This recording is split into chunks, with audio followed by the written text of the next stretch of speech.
In Child Welfare and Rescue, Helena as a Hub of Social Services, Dr. Ellen Baumler shows us how the state capitol stepped up as a regional center for child welfare in the early 1900s.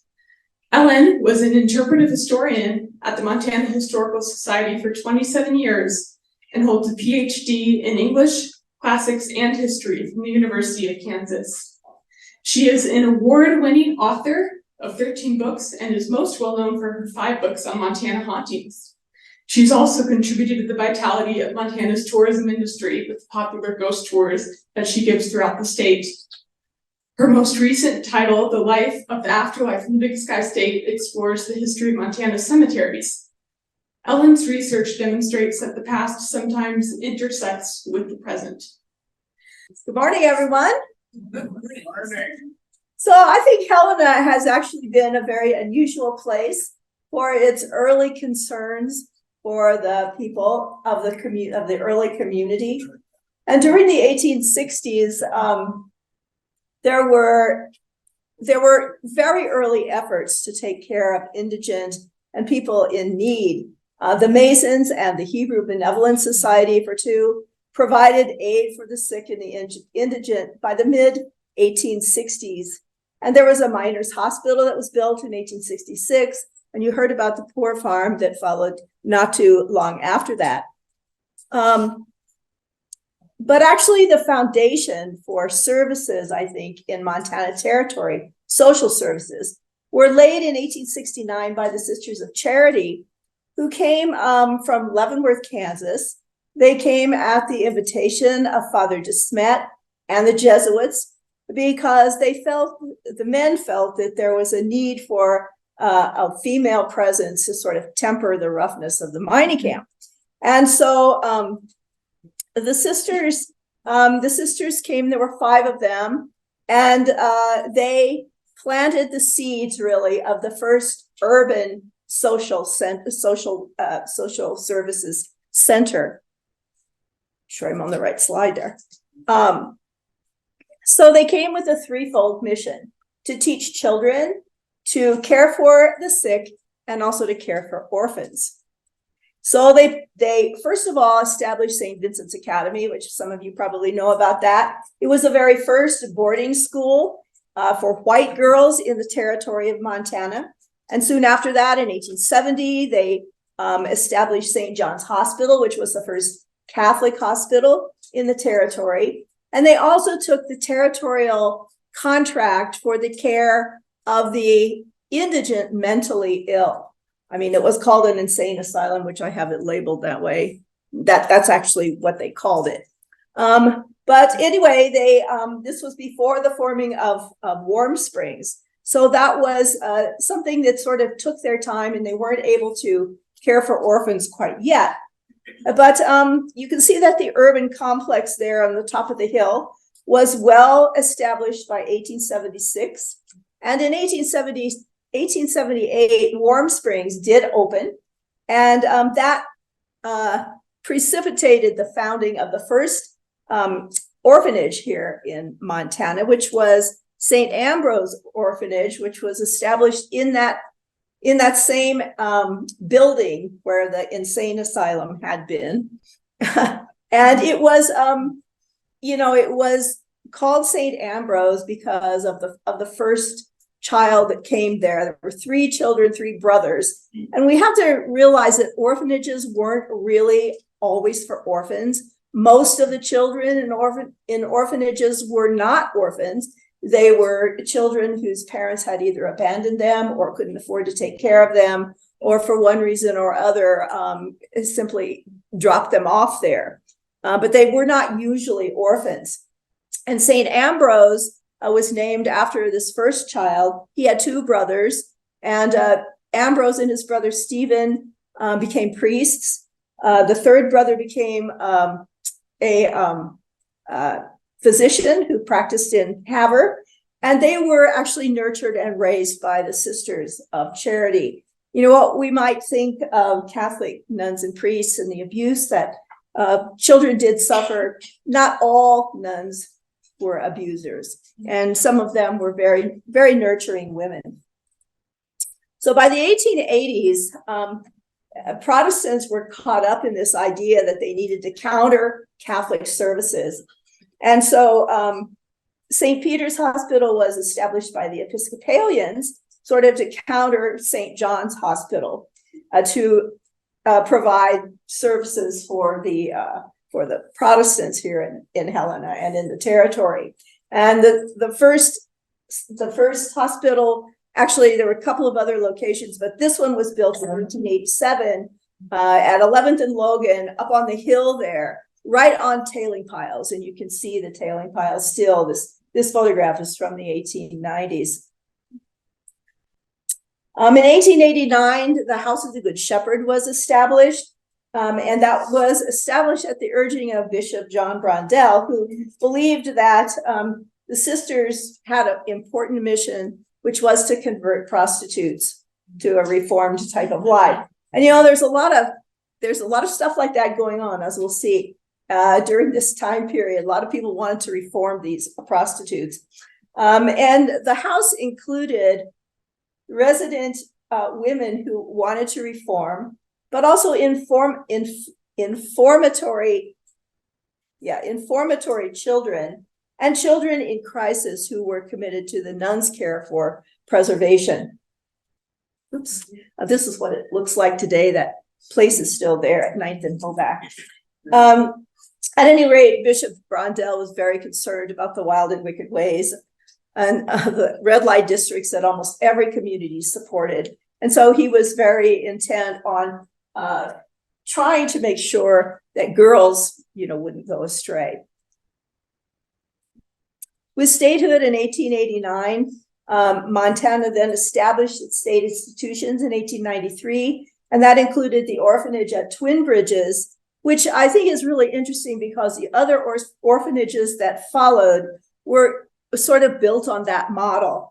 They were a kind of social experiment. And again, most of the children in these places were not really orphans. They were children that had been abandoned or their parents couldn't care for them or whatever. The orphanages were always crowded, just overflowing. As you can see there, this was just a very crowded facility. And then St. Joseph's was built here in Helena. It actually was built out where Shopko is, if you know where that is. They tell me that's a very haunted location too. The building is, anyway. It was renamed, St. Ambrose was renamed St. Joseph's Orphans Home. It wasn't, again, really an orphan's home. Half the children were there because their parents couldn't take care of them. But much like Twin Bridges, St. Joseph's didn't usually try to adopt out or place children elsewhere unless they were disruptive or difficult or not Catholic. And the sisters preferred to take the children and keep them through elementary and high school so that they could, mold them into good citizens. By 1921, St. Joseph's had sheltered 3,000 children. When Helena experienced the earthquake in 1935, St. Joseph's was caring for 125 children, which was well over its 88-bed capacity.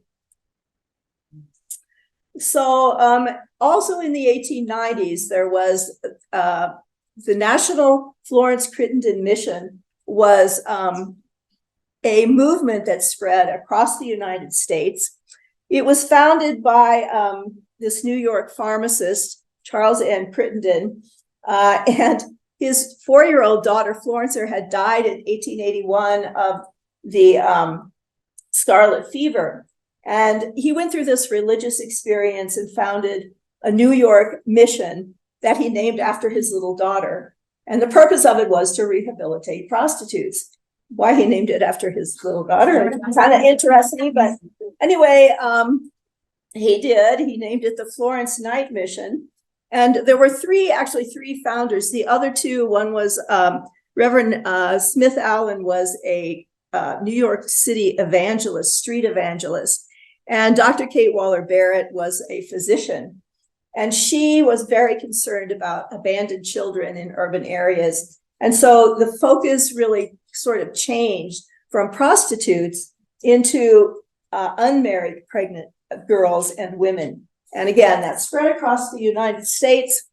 And the first Florence Crittenden home was founded in Helena in 1896. Protestant groups again began to rally during this time, countering Catholic and state services. And this was a non-denominational institution. Services in Helena also then began to sort of evolve further, and the capital city really did assume an important role in this national movement that was directed at young women with no options. So the Florence Crittenden home took in any girl or young woman in need, whether she was homeless, sick, pregnant, or otherwise troubled in any way. The Crittenden home circles formed in different communities. There were courts, physicians, and churches in many Montana and regional communities that referred clients there. Crittenden policy encouraged pregnant girls to keep their babies, and the Helena home incorporated in 1900, and by 1960, it had sheltered 5,800 girls. The Good Shepherd moved to Helena's far west side in 1909, where they were very close neighbors to the Crittenden home, and the reciprocal relationship between the non-denominational Crittenden home and the Catholic sisters long continued. You can see that there are two orders of sisters there. The Sisters of Charity are there at the top, and in the center is House of the Good Shepherd, a sister, and there's another one just below her there. So not all mothers, of course, kept their, followed the Crittenden advice and wanted to keep their babies. While researchers previously have linked the Montana Children's Home Society to orphan trains, I think it's interesting that its purpose was actually much closer to home. The Children's Home Society was a national organization that offered care, placement, and adoptions for children within a given state who could potentially end up in institutionalized places or places that were inappropriate. But this movement really laid the foundation for our present foster care system. Montana joined this Protestant driven movement in 1896 as the Crittenden home was founded as a way to take care of the state's own abused, abandoned, orphaned children and also adoptable babies from the Florence Crittenden home. So of the 240,000 children that were sent west on orphan trains between 1854 and 1929, recent research has identified only 83 orphan train riders here in Montana that were placed or adopted out. You might hear that Helena was the last stop on the orphan train. Well, if you look at this route, you can see that that's not exactly accurate. Tacoma and Portland, Seattle were actually the end of the line, while Billings was the Montana stop, not Helena.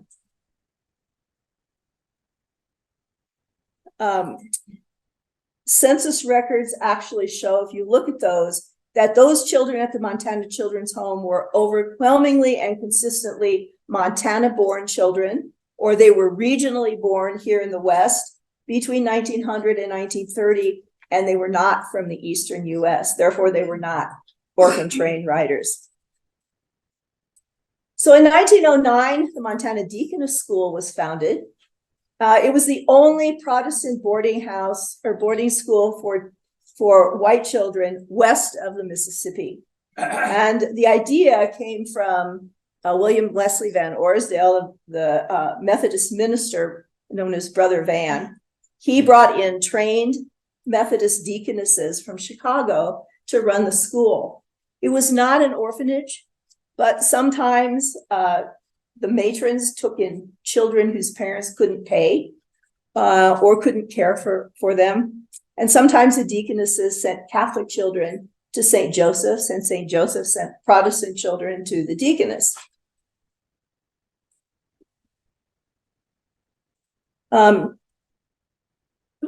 I'm not gonna move there. What do I want to do here? Oops. Let me do this here. There we go. Thanks. Sorry. I always have some bug that gets in there. So children at the Deaconess came from Canada and regionally from the Northwest. The school, as I say, was not an orphanage, but the notion that it was, the deaconesses sort of promoted, because it was much easier to raise money for orphans than it was for other projects. And so even though money was always short, sometimes the matron used her discretion and would nurture children, needy children, through elementary and high school or middle school, even when there were no funds to do so. The deaconesses were very nurturing women, and they were known for their mothering skills, making sad and broken children whole again. But sometimes they made other arrangements.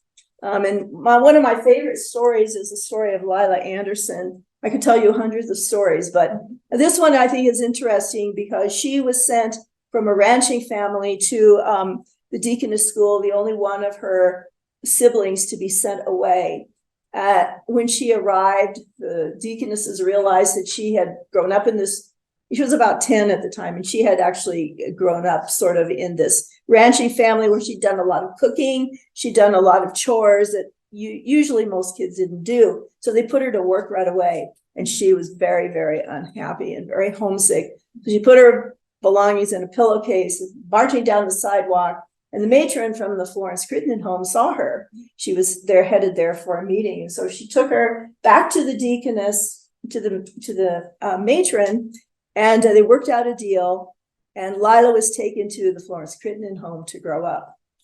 And she had a very unconventional childhood, as you can imagine, but she totally understood the need for anonymity that Crittenden home promoted. She held the hands of children her own age who had babies. And she also really entrenched herself in the glamour of fixing hair for the girls in the home. And so she graduated high school, and when she got married at the Crittenden home. The matron gave her away on her wedding day, and she went to beauty school, and she became a small business owner, and also was the president of the State Cosmetology Association. Hers is not the only great story, but it's just one of those, which I think says a lot. So in 1910, both the Oddfellows and the Masons built homes for their members, for elderly members, and they also took in widows and children in the beginning. The Oddfellows took in that type of population much longer than the Masons did. And in 1911, Helena's YWCA was founded. At that time, it was dangerous for women to travel around alone. It was very dangerous to stay in a hotel or a boarding house because those places were unsafe to single women. And also it was true for girls from rural areas who came to Helena to board and go to high school. So the YWCA was actually founded, this was its first home, was founded for that purpose, to help women who were traveling and needed safe places to stay. A Montana issue in the later 1890s and early 1900s, as women's suffrage came to the forefront, was the separation of boys and girls at Pine Hills Reformatory in Miles City. Female reformers saw that creating an all-girls reformatory was a moral issue, especially since many of the girls who were sentenced there by the courts were simply homeless or orphans, and they really weren't criminals. But it took the election of female legislators to create the Montana State Vocational School for Girls, founded here in the Valley, that was later known as Mountain View. We got another one here. So Emma Ingalls of Flathead County and Maggie Hathaway of Ravalli County have mostly gone unnoticed. They were eclipsed mostly by Jeanette Rankin, who was elected to Congress at the same time in 1917. But the two legislators, a Democrat and a Republican, worked together to advance the cause of the welfare of women and children in the state. It was Emma Ingalls who proposed the first bill to create Mountain View, the school for girls here, and it failed. She proposed it again in 1919 and it passed. The primary function of the school was to take in for treatment, training, and rehabilitation girls who were 10 or older and under 21 and were committed to the school by the court as provided by law. So Mountain View opened in the Helena Valley in 1919. In 1930, the Montana Children's Home expanded its services beyond adoption and home placement, building small children's hospital next to the home. After the 1935 earthquakes, which sort of interrupted the construction of it, the home received a $200,000 donation, which was in today's currency $3.5 million, from Louis Chaudere, who was a Butte businessman.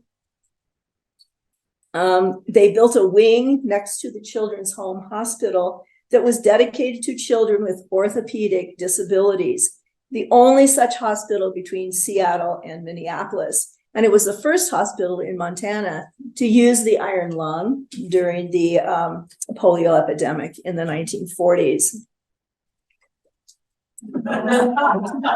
I had to put this picture in. Orphanages began to phase out, and orphanages also then began to provide much needed childcare to the community here in Helena. St. Joseph's did that, and the Crittenden Home also did that, providing a really important service during a time when working mothers were really coming to the forefront. And St. Joseph's Orphanage had very few children by 1960, when President Kennedy sent 100 Cuban refugees to safety here in Helena, where they grew up, they attended school, they learned English, and they waited a long time to be reunited with their parents. They were portioned out among several Catholic agencies and private homes, and St. Joseph's sheltered many of them. So I'm going to kind of sum this up here because we've looked at a lot of different organizations. I'm going to tell you what's left, which is kind of amazing. So St. Joseph's Orphans Home survives as Catholic Charities Adoption Services here in Helena, based here in Helena and also in Billings. St. Peter's Hospital survives as our regional medical center. And also on the campus, the Lewis and Clark County Hospital is now the Cooney Convalescent Home. The Florence Crittenden Home, which, as I have told you, had a very long history here in Helena and a very important history. And it will move into this newly renovated Old County Hospital in 2024. There's a whole campus there, and they're very excited to be able to expand their services quite a bit. The Deaconess School is now Intermountain, which is a therapeutic residential treatment center for children with severe behavioral health issues. The Masonic Home of Montana once was only for Masons, but today it provides care for the public. Anyone can move in there. The Helena YWCA is still taking care of women and welcoming their children. And the Montana Children's Home is now Chaudere Children's Hospital, offering genetic research, and it treats children with mental health issues. It is also the only Montana hospital that is part of the Children's National Miracle Network.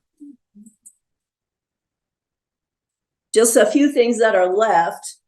The House of the Good Shepherd and St. John's Hospital both closed, as did most Catholic institutions in the 1960s. But the St. John's Hospital building that was built after the earthquake is still in use as offices.